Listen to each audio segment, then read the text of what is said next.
Thank you for coming out on a very blustery, cold, wet, early November. Thanks for coming in, and highly thanks for passing the word around. This is our 4th event here at PACE, so we keep having different sized crowds. Sometimes it's 10, 12, sometimes it's 3 or 4. So we got there. One. What's that? Sometimes it's one. Yeah, we did have one really kind of bad. So what we're going to do is, the way this works is, I'll introduce Lisa in a moment. We'll have about a 20-minute presentation, walk you through, kind of put everybody on the same page. And then it's really a free-for-all. It's a question and answer. Throw out what you got. This should be a conversation much more than it is a lecture. The only reason we put a presentation at the beginning is just to give everybody a basic understanding of what's going on. I'm Michael. I'll be your MC. Gwendolyn back there is really the brains behind this thing. She just doesn't like being on camera. She doesn't like being up here. We have 2 different locations. We're looking at a 3rd one. Right now it's here, the 1st Thursday of the month, and TSDQ's in downtown Seattle the last Wednesday of the month.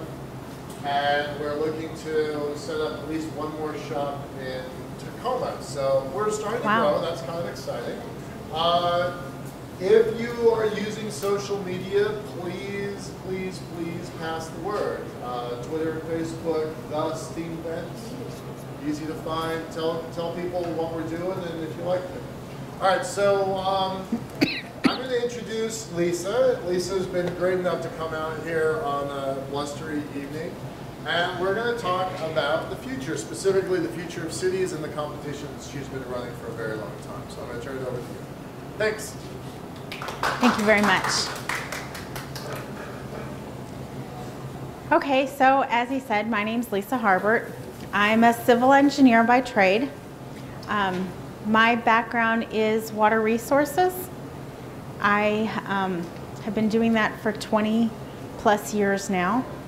I started my career working on bridges back in the early 90s. There was a tragedy on I-5, I believe, actually in California, where they had shut down the expressway, but they didn't shut down all of the on-ramps. And a bridge got washed away and a car went off. So after that happened, they had a big program throughout the entire United States where every bridge in the entire country was looked at to say, is this going to happen again and how can we prevent this? So I spent my first 3.5 years looking at bridges and either saying they are not over water, they are over water that's not moving very fast, or they are over water that could potentially have a problem and need to be looked at. After that, I went into roadway projects. So when you're driving down the road, you don't want to hit water because that's going to make you turn. So I'm one of those engineers, or I was one of those engineers, who made sure that there are inlets every so often. And you look at them and think, oh, that's just an inlet. No, somebody actually designed that and put it in the right spot so that you're not going to hit water when you drive along.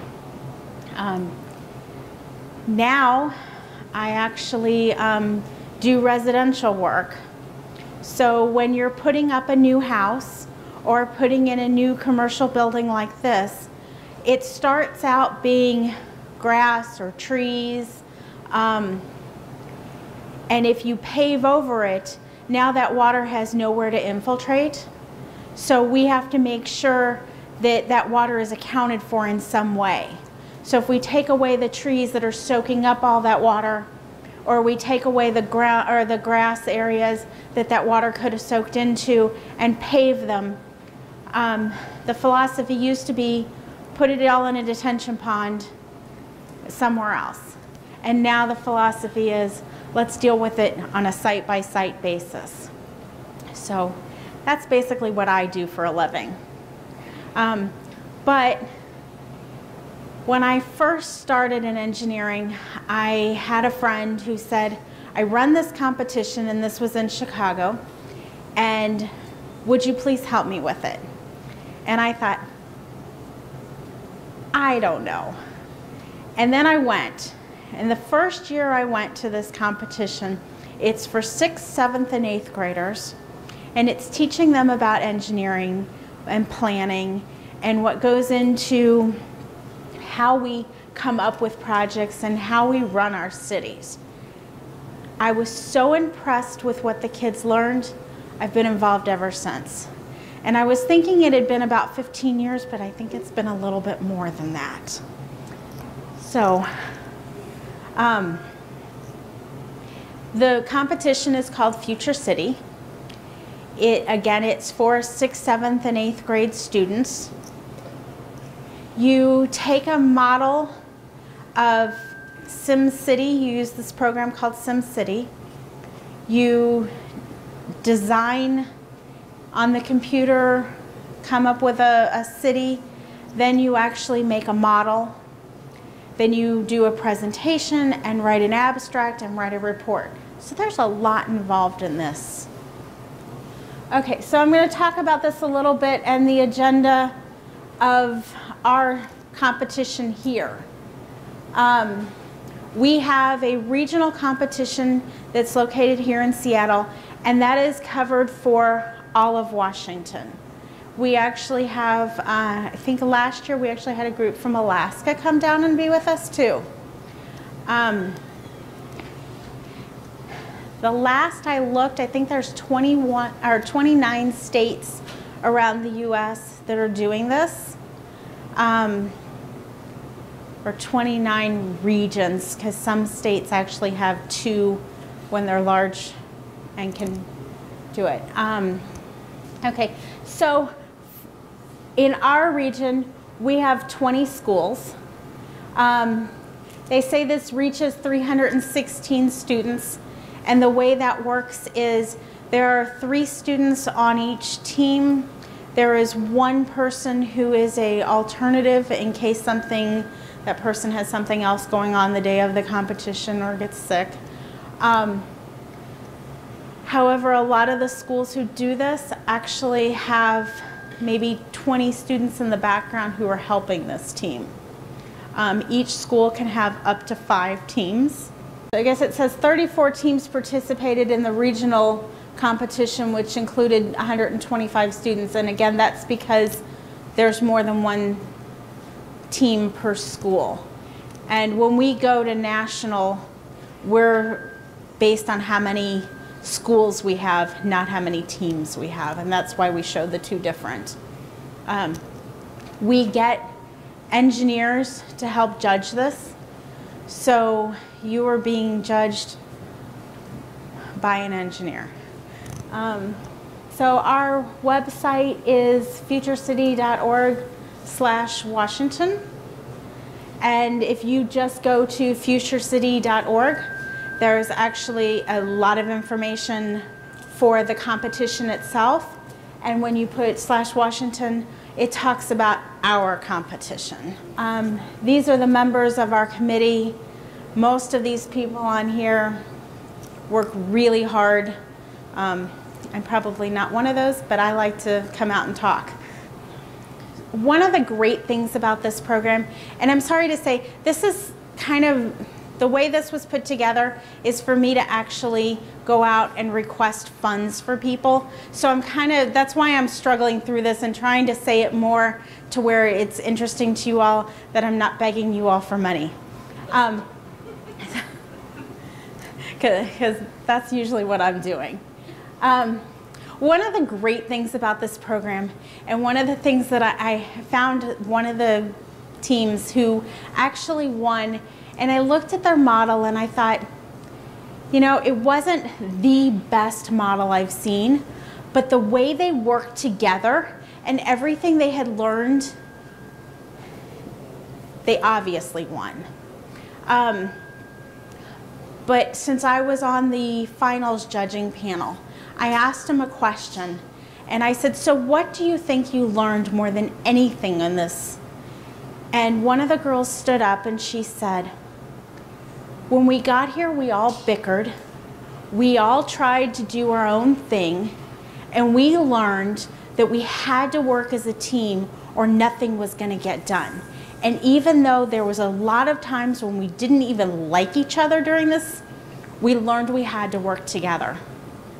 And that is a skill that takes a while to learn in life.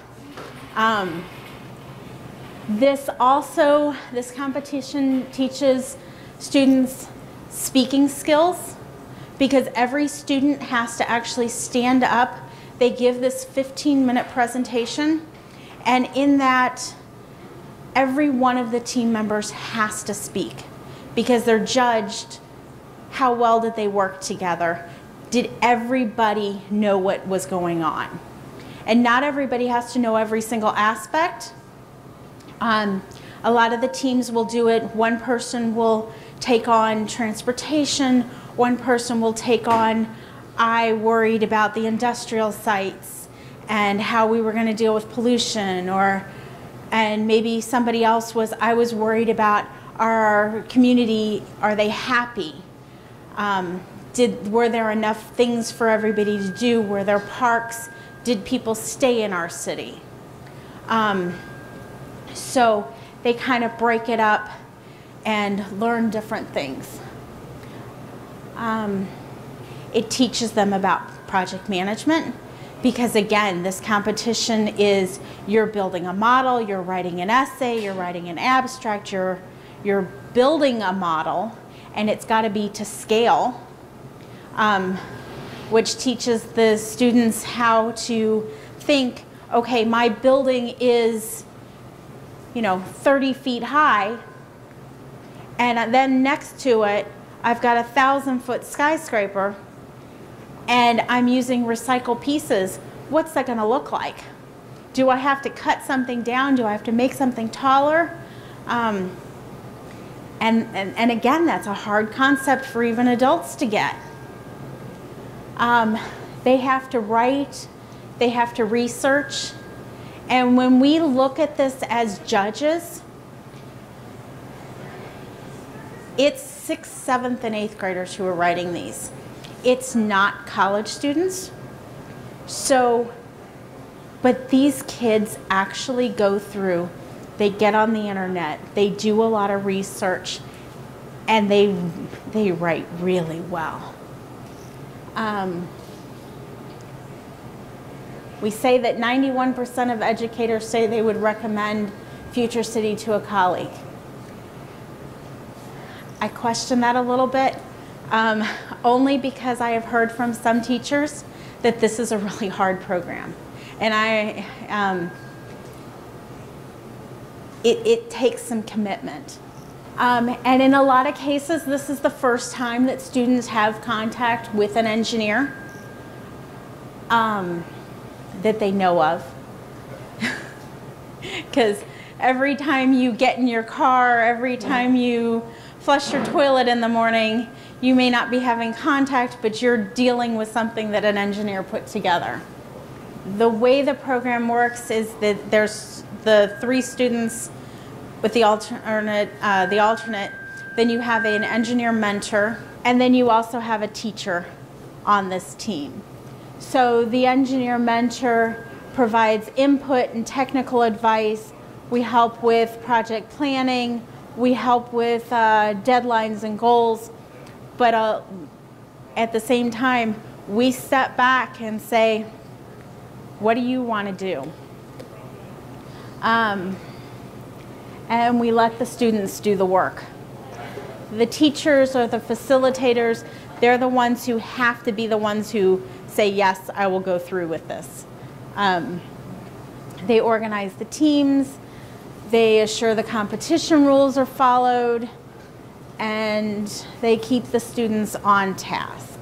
And the fun part, the students get to create. All the team members get to provide input, and they all get to have fun. There is, and I guess we'll get to that page in a minute, every year there's a different topic for this. So I think last year was actually stormwater, deciding what to do with the stormwater. This year is how to provide food for everybody. One year was a transportation topic, and the students actually talked about in the future.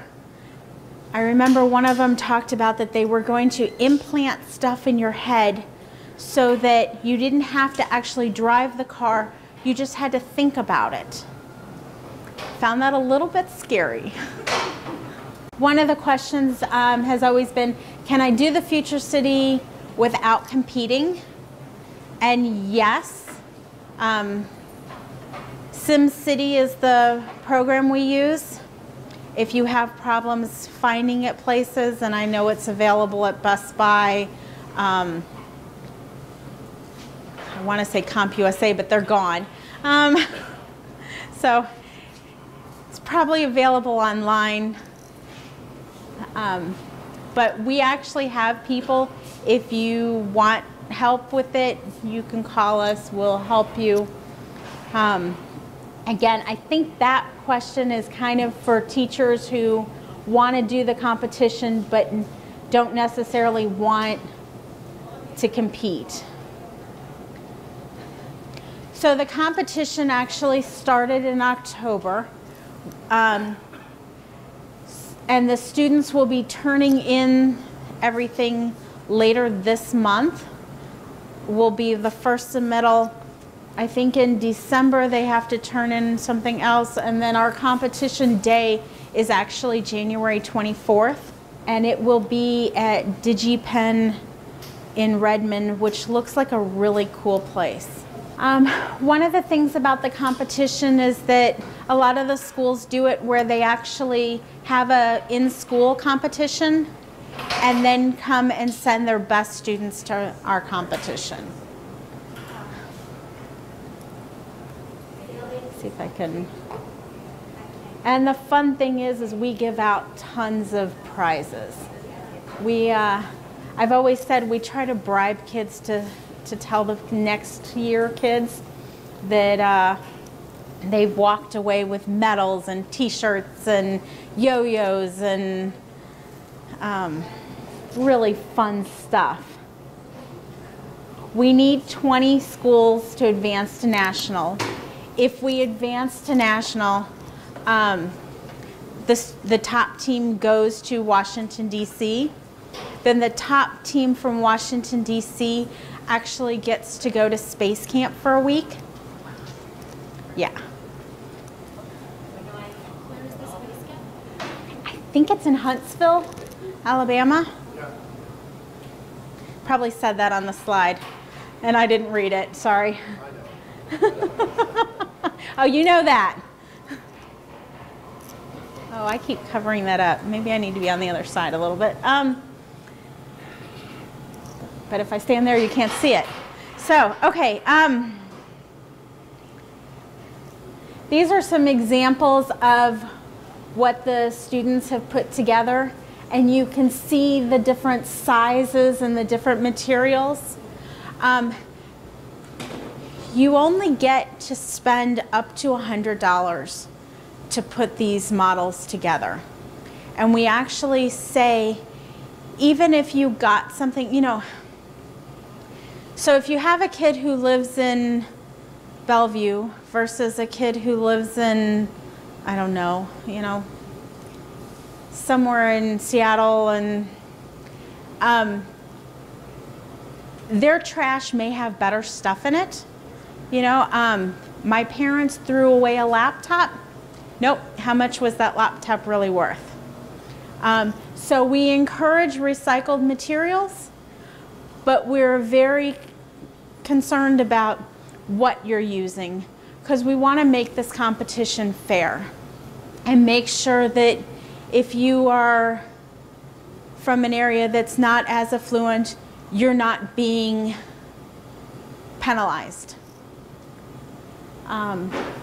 So here again, they're writing the essay. they're writing a narrative, they're building this model, and then they do their presentation. And the presentations are just amazing to even watch. So if you have the time and you're at all interested, again, it's going to be at DigiPen. You can come to it even. My first year doing this, there were these 3 little boys.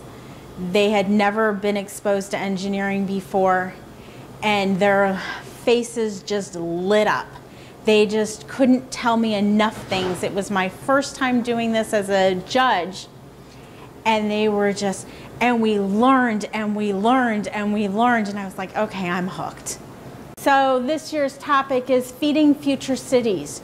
You know, one of the things that we always hear about is as we have more and more people on the planet, how are we going to feed everybody? You know, when we sell our farms in Iowa and put developments on them, or we sell them to people who don't know how to farm, how are we going to keep feeding everybody? So this was our topic this year, and I'm positive that these students will come up with ways that none of the rest of us are going to think of. So when I said it's a 15-minute presentation, it's actually a 7-minute presentation, and then you get asked questions. And you are, I don't want to say you're drilled, but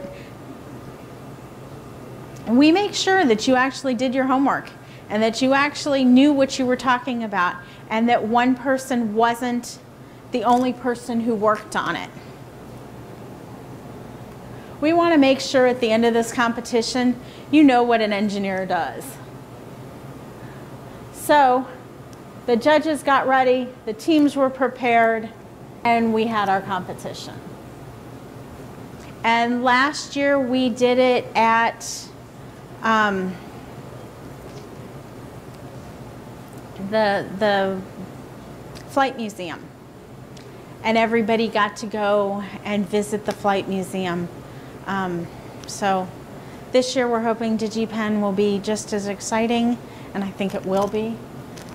We actually had a couple of places that were excited about having us. Again, you can see some of the judges standing there looking at the models, and some of the models, every model actually has to have one moving part.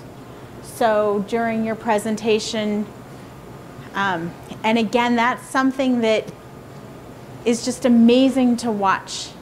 You know, some kids will have like a tube and they'll blow into it, and that'll be their moving part. And other ones will hook up a battery and get their moving part to work. There's just so many exciting different ways that they come up with that are very creative. And that doesn't show up very well how to contact us. But I think that's one of the things that we're really trying to push in this competition, is that having one person think of things, you never come up with everything. So working in a group, and part of how we work in society, you know, not everybody's going to be a great cook. Not everybody's going to be able to run a store like this. Not everybody's going to be an engineer. Not everybody's going to be a rocket scientist. Not everybody's going to, you know, we need everybody. So that's the end of my slides. So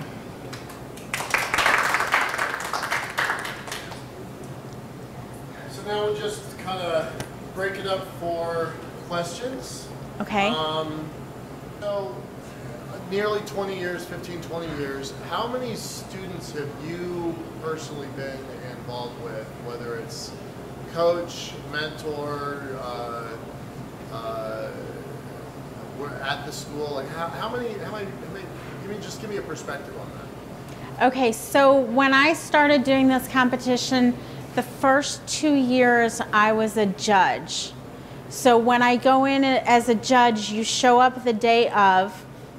There are usually between 20 and 25 teams. You judge maybe half of those. And what we do is we'll have 3 to 4 judging teams, and we take the highest and the lowest of what they judged, the numbers, throw those out so that we get an average. So the first couple of years I judged, so I didn't deal with the students directly. After that, I became the MC. So I was up on stage making sure that everything was going smoothly. I have tried to be a mentor one year, and where I was told to be a mentor, they were like, so teach us everything, tell us what to do, and it didn't go so well. I'm definitely an engineer. I'm not a teacher. So I don't know that I've had that much dealings with the students themselves, but I've watched it and judged it, and I've done the preliminary judging, the finals judging, and to have the teachers or the parents come up to me afterwards and say, you know, my kid was trying to get into this college, and one of the things we put on the application was that I had done Future City, and I was asked about that during the application process, and they were so impressed, and my kid got in. And other parents coming up to me and saying, you know, my kid didn't talk very much before this, they wouldn't get involved in the groups. Now they're so excited, and they just can't stop talking about this. So again, you've been at this for somewhere 15 to 20 years. Imagine 15 to 20 years out. Are any of these ideas going to be enacted, do you think? I mean, I know that these are students coming up with these ideas. Do you think any of them will actually see the light of day? So that's 20 years out. And the other question is, what's this program look like 20 years out? Some of the ideas that the students have are plausible, but a lot of them are not. Like the one about putting chips in their head, I'm kind of praying that that one doesn't come about. Although, you know, we do have cars now that drive themselves. So maybe we don't need the chip in the head. We're just going to, you know, program it in and tell the car to take us someplace. But as far as the competition itself, I really would like to see this competition become more of a staple at each school. It seems like a really great way to learn so many things. It's not just engineering, it's not just planning. There's English, there's math. It really is the full gamut. Does anybody else? Oh, go ahead, Gwen. I have a couple questions. Okay. First, you said you started as a judge. Are there certain qualifications you need to judge? No. Anybody? So we're usually looking for people who have some kind of science background, just because the kind of competition it is. However, we have had engineers with spouses who are stay-at-home parents who come and do this. We've had people from the community hear about it and come and judge. So you don't necessarily need, you really need a passion. And the reason we take the high and lows and kind of throw them out is because you might get one judge, and I'm probably that judge, who is like, they're just all perfect. Or you might get a judge, I've actually seen where I've had to cross things out. We give the essays back to the students, and I've had to white things out and make a photocopy so that, because again, this is 6th, 7th, and 8th graders. The grammar is not perfect. The wording is not perfect. If it was, I'd be throwing it out because then you'd know the parent did it. I think it's great sponsors was 4-H, because the faces know how passionate I am about 4-H, my kids in 4-H, and the public speaking that goes along with that. And I know they have that whole component of STEM goes with that. And I was just curious about whether or not out of those 20 schools that are involved in Washington, are any of them in around Bellevue or Yes. Okay. And I couldn't tell you which ones.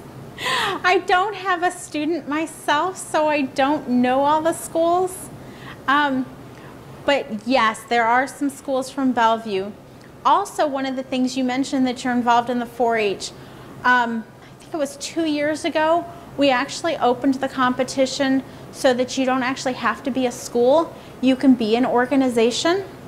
We're trying to get more competition going on. So you can be like the Boys and Girls Club, you can be a 4-H, you can be like the YMCA. So if you have contacts, I would love to get with you and talk about getting them involved for maybe not this year's competition, but next year's competition, because we are always looking to get more students involved. We talk about, you know, like I said, I'd love this to be all students. I have another question that kind of plays on that question. Good. You said that most of this presentation that you've given before is begging for funding. Yes. So what, it's a two-part question. What resources are available for, that you can pass on to the teachers that do set out goals? And then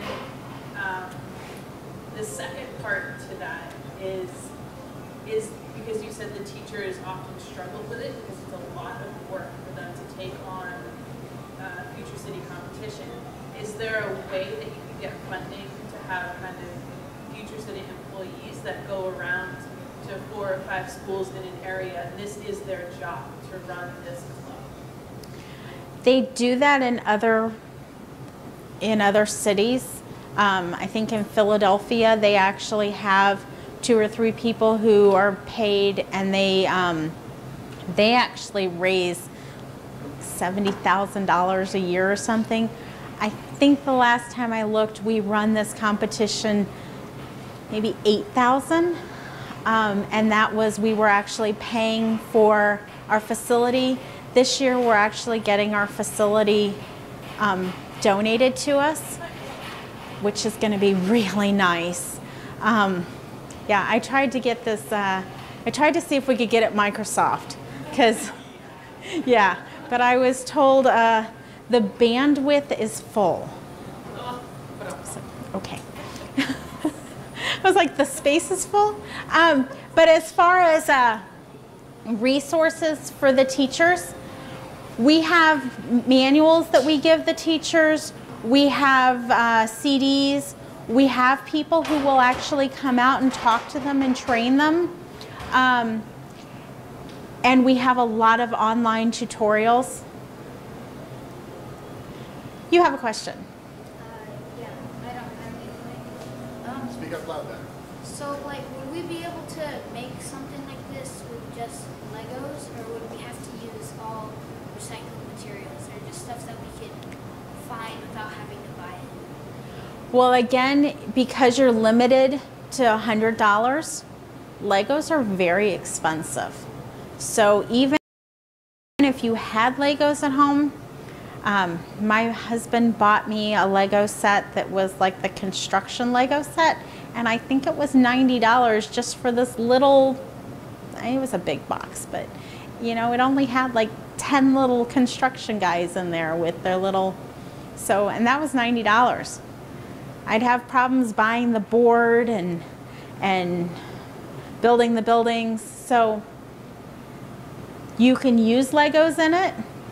But probably not all Legos. You probably And, wouldn't be able to. Also, if I were to build this thing to scale, or like if someone was to build a city to scale, what would be the maximum size of it? Like would it, like like, what if it was built to scale to be like 10 feet by 10 feet? Would that be too big?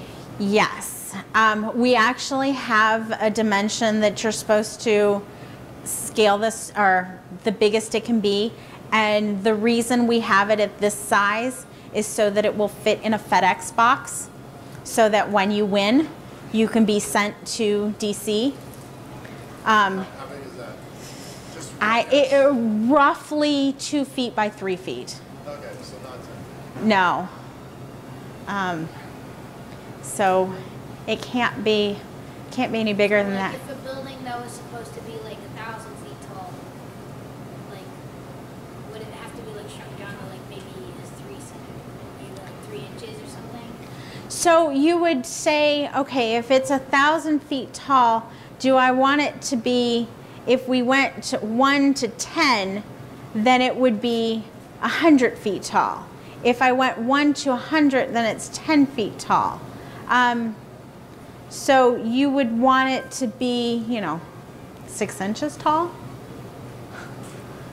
And there's also a height, and I'm sorry, don't remember that height either. It's about 2 feet by 3 feet by, I think, a foot is the highest it can be. Does it have to be like that, or is that the? Well, is that you the can maximum? lay it down for shipping, but everything has to fit in this box. What if it was like 2.5 feet by 2.5 feet? Like you want it to be like perfectly symmetrical. You can do some, well, as long as you're not longer than those, yes. Alright. So if the amount is 2 foot, you can do 2 foot by 2 foot. If the amount is 2.5 feet, you could go 2.5 by 2.5.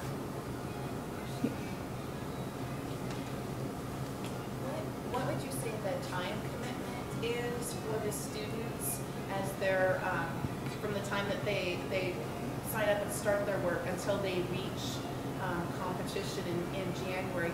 How much time are they putting in each week? And I understand that's individual and how, what they're doing, but what would you say is roughly happening? How often are they meeting and working? Is it like an everyday after school kind of thing, or what does that look like? Okay, so what I've heard from students who talk about how much commitment they've done, and these are usually the winning teams that I hear say how much they've done. It kind of varies between, if the school is involved in it, then they're doing 2 times a week they're meeting. Of course, the 2 weeks before the competition, it's an everyday thing. But I do hear a lot where the students say, we met once a week for a couple of hours, we talked about it, and then we sent everybody away with something they had to do. So often you'll have one student who's better at writing, one student who's better at coming up with a model, one who likes to work on the computer.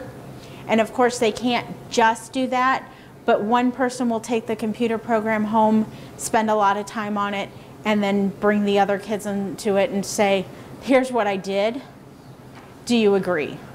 Yeah. Or sometimes they'll get on together. You had a question. Well, my question was similar to Heidi's.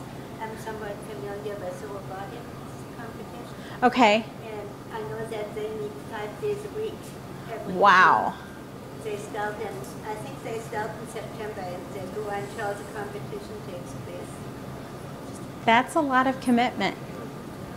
I don't think that they do that in this competition, but I have actually been to one of those robotic competitions down in downtown Seattle, where they had actually, it was throwing the basketball, and that was, yes, that was amazing. And I want to say this is just as amazing. It is a different challenge. In the robotics, you're worried about how the robot is going to work. Is it going to do everything that it's supposed to? But in this competition, you're winning over the engineers so that they will pick you.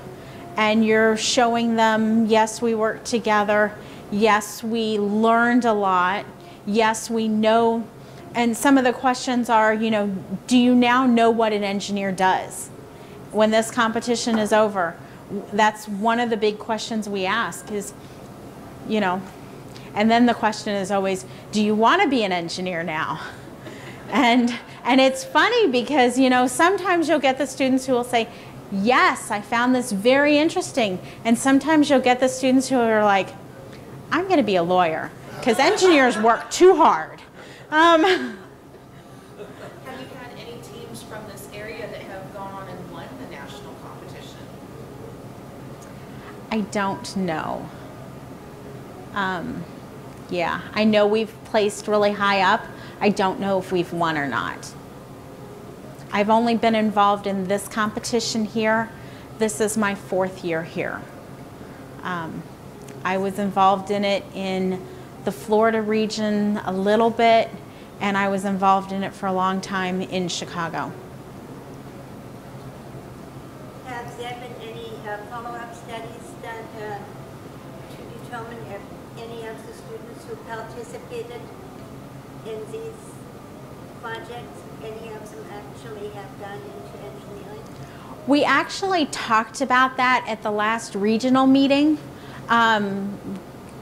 just to try to start tracking the students and seeing what they've done. To this point, they don't track the students. So it's a matter of if the parents have come back and said, my kid did, and we have had parents come back and say, my kid went into engineering. Yeah, these are usually the kids who probably have a little of that in their genes anyway. They're the students who like science. It's kind of funny because the first year I did it, we went and picked up prizes, and we bought like gift certificates to Sports Authority. And for the teachers, we bought gift certificates to Borders. And the students were like, can I have those instead? So the following year I was like, we need to get all Borders gift certificates.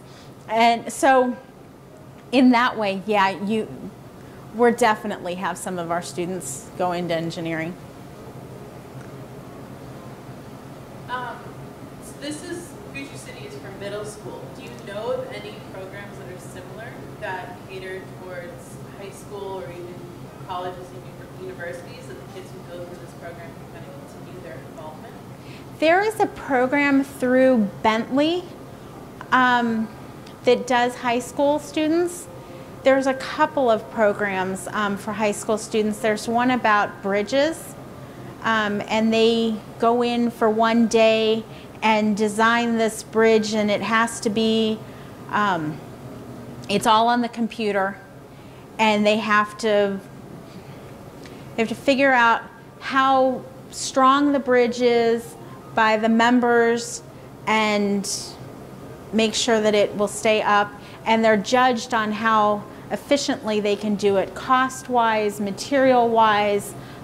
So that's one of the competitions. But then Bentley also, and I don't know what that competition is, but I know they had talked about it a lot.